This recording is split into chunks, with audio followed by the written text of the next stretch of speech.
tu mènes depuis une dizaine d'années des activités socio-culturelles dans le 14e notamment. Comment as-tu eu l'idée de mêler pratiques philosophiques et gestes artistiques ? Bon, c'est tout un cheminement, tu vois, qui s'est opéré. De 2008 à 2017, l'association a beaucoup œuvré sur la défense du principe d'égalité citoyenne. J'ai fait la rencontre du monde des sourds, de la communauté sourde, et j'avais vraiment un énorme coup de cœur, en fait, aussi pour la langue des signes que j'ai apprise et que je pratique couramment. J'ai commencé à travailler aussi avec ma compagnie en 2008, Clameur Publique, donc à mettre en place des projets artistiques, des performances, lecture, voix et signes, voilà, de la poésie avec des poètes qui étaient du quartier aussi, certains. Et puis ensuite, sur l'aspect plus citoyen, on a mis énormément en place de débats. Ça a donné lieu après à une web TV qu'on voulait surtout de formation pour le reportage, former des jeunes sourds, que ces jeunes sourds puissent s'expérimenter en fait sur le montage, sur aussi un scénario de reportage où on restait sur la ligne de sujets de société. Mais je trouvais que ça n'allait pas assez loin. Donc ça, c'était une raison d'aller vers la pratique de la philosophie. C'était l'été 2017, il y avait cet appel de Frédéric Lenoir. L'éducation, ce n'est pas simplement la transmission de connaissances, ce n'est pas simplement avoir une tête bien pleine, mais ça devrait être, avant tout, avoir une tête bien faite. Frédéric Lenoir, qui est philosophe, sociologue, qui a co-créé la Fondation Sèvres.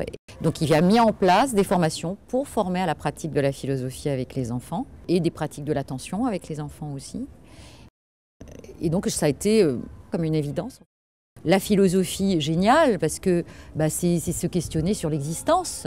Quand je réfléchis tout seul, je pense, mais je ne trouve pas. Alors que quand il y a des autres qui réfléchissent, des fois ils disent des choses, ça me fait repenser à des choses que je sais. Des réflexions sur le bonheur, la justice, la liberté, et on sait ô combien c'est important aujourd'hui de s'interroger et de renouveler aussi nos réflexions, nous tous, habitants de la Terre. Voilà. En 2019, tu as lancé le festival Philocène dans le 14e. Il y a eu une première édition autour du monstre. Parle-nous de ce festival. Oui, alors c'était l'année en fait où j'ai passé mon diplôme universitaire à l'université de Nantes pour la pratique de la philosophie avec les enfants, les adolescents dans la cité. Ça a été une très belle rencontre avec Edwige Chirouter et tout ce travail de réflexion avec les enfants. Si la philosophie, c'est de permettre le développement de l'esprit critique, du doute, mais aussi du débat démocratique, il faut vraiment permettre à tous les enfants, dès le plus jeune âge, d'acquérir ces compétences nécessaires. Et on a commencé à mener une programmation sur des lieux culturels du quartier, des ateliers avec la bibliothèque Aimé Césaire, avec la bibliothèque Brassens. On a fait beaucoup de choses aussi à la Maison des associations du 14e et on a été à la cité universitaire. Moi, j'ai mené un atelier au collège Saint-Exupéry avec des 6e et des 5e. C'est amusant parce que tu es une femme d'action qui cherche à pousser à la réflexion. Ce qui m'intéresse, c'est agir. Mais pas agir n'importe comment, il faut que, effectivement, c'est du sang, de la poésie aussi, de beaux moments. Donc il y a toujours cette idée de beauté du temps présent partagé, que ce soit dans les pièces avec la troupe, avec Clameur Publique, ou avec les enfants, quand je mène des ateliers, ou l'interaction avec le festival, avec tous ces publics, y compris les animateurs et les artistes qui sont associés. Cette idée de la pensée agissante. Je prends du savoir, en fait, dans le présent, pour agir avec les autres, et voilà, que ça me permette moi aussi de grandir.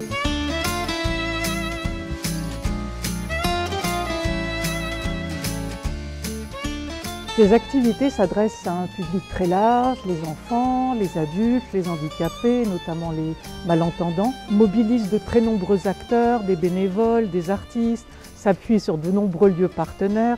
Tout ça n'est-il pas un peu ambitieux ? Ambitieux, oui, bien sûr, parce qu'il faut faire tout bien.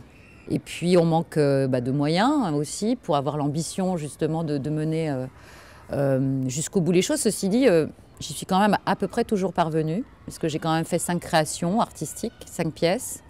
Et puis on a mené 100 débats citoyens. C'est ambitieux, c'est vrai. Mais j'arrive pas à faire autrement. Voilà.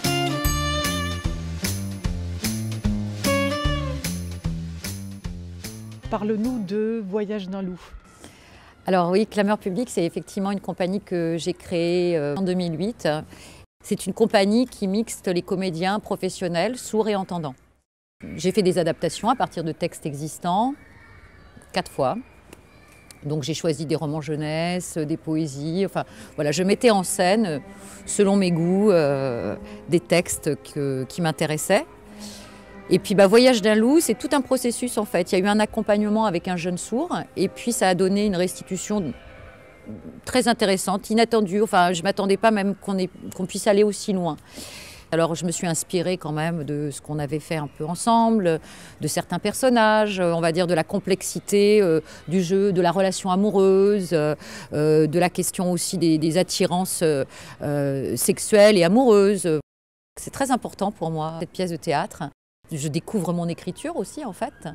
Il y a 2 comédiens extraordinaires, Virginie Baudet et Martin Cros, qui performent, il n'y a pas d'autre mot. Et puis je fais la scénographie avec Ladislas Rouge, qui m'accompagne depuis 6 ans dans la troupe. Et on a Maxime Niol en ingé son qui va aussi faire les arrangements musicaux.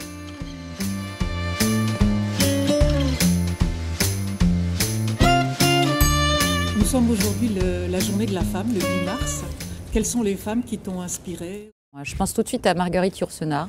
J'ai une grande admiration pour cette femme. C'est une romancière extraordinaire.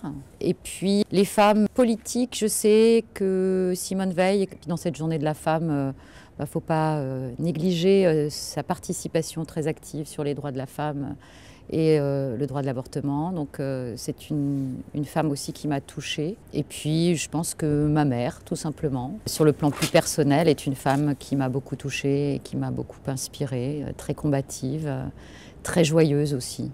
Il y a bien sûr celles qui vous inspirent, c'est comme des idéaux presque. Elles représentent à la fois des idéaux dans la réalité, mais en même temps elles sont des inspiratrices aussi pour l'imaginaire, pour la créativité ou pour ce dont on aspire à être et à faire dans la vie, ce pourquoi on est là. Tu es également une habitante de la rue Daguerre. Quelques anecdotes, quelques réflexions par rapport à cette rue? Ah, c'est la rue Daguerre, c'est une rencontre. Moi, j'ai grandi sur un marché, mes parents étaient primeurs, ma mère était crémière, on était dans les halles de Dinard en Bretagne. Et j'ai toujours couru dans ces halles et sur les marchés. Et donc la rue Daguerre, il y avait comme cet écho, surtout qu'on est sur le passage piéton de la rue. Et il y a en bas, voilà, la vie. Il y a les légumiers, le crémier, les supermarchés, tous les petits commerces de bouche, énormément de boulangeries, de boucheries. On a aussi voilà, les gens de la rue. Et puis il y a la chanson aussi.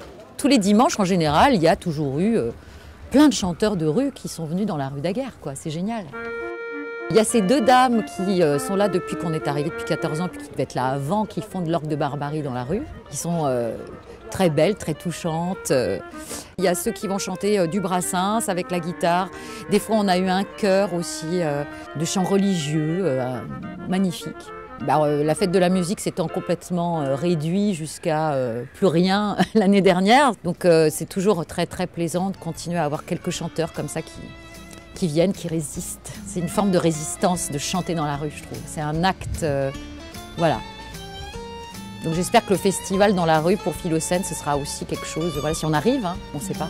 On est dans des situations là en ce moment avec la culture, le théâtre absolument terrible, lamentable même, parce que ça va trop loin. Mais ça ne va pas durer, hein. Les artistes, on ne leur cloue pas comme ça, enfin on ne peut pas les empêcher de s'exprimer, de créer. Puis on a tellement besoin de beau, quoi. En ce moment, on a tellement besoin de rêver, d'être inspiré, donc ça va changer, ça va bouger.